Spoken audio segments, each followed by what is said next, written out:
I think the biggest challenge that we're seeing with peri-implantitis in dentistry is we're seeing a lot of it. A lot of people, when implants were first placed, everyone said, oh, well, won't get any cavities, you won't get any need root canals and all this other stuff because the people didn't consider it to be real teeth. But I don't think they consider that the same bacteria that cause periodontal disease can also cause peri-implantitis. And because patients thought it wasn't real teeth, they didn't think they had to brush it or keep it clean as much or see the dentist as much. And that was a downfall.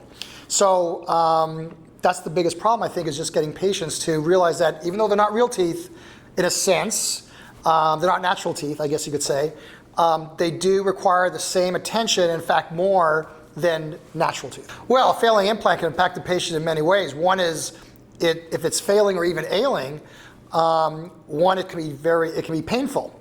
You can get an infection around it, which can affect adjacent teeth. The other thing is you could end up losing the implant. And depending on what the patient paid, which could be several $1,000s, it can be a loss of a big investment for the patient especially.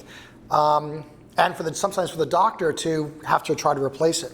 But especially when you consider that it could be a front tooth, that could be a bigger problem because now you're starting in this area. If you have bone loss around the implant and an infection, and you have to take the implant out, you could actually end up in a worse situation than what you started with because you have less bone to work with, and it may require more expensive procedures to rebuild the bone and then to place another implant. LAPIP stands for Laser-Assisted Peri-Implantitis Procedure Protocol.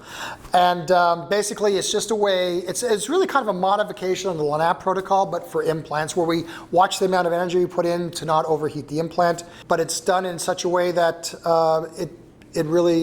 it's just a very easy procedure, I guess you could say. But it's basically using the laser, the PerioLase, to kill the bacteria within the tissue, remove some of the contaminated tissue, flushing the area out, and then developing a stable fibrin clot to seal everything off. And then we check how the patient bites to make sure it's not being pounded on, because things that are pounded on don't tend to heal well. So we want to make sure that everything is in a stable situation, and then we just let the body do its natural thing and just heal everything up.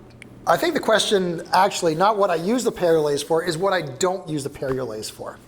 The PerioLase, in my practice, has become indispensable. I can't imagine a day where I don't use it.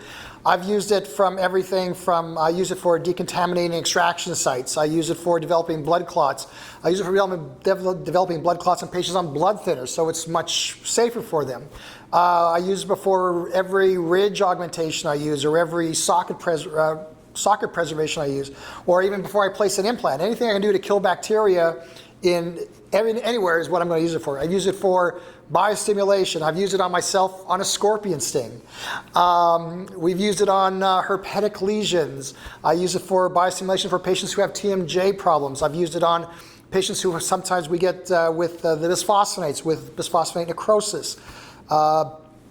Taking off fibromas. I mean, just the list goes on and on and on what you can use it for. Once you start using it, you realize it's not just for LAPIP, it's not just for LAPIP, it's pretty much for almost everyday use in your practice.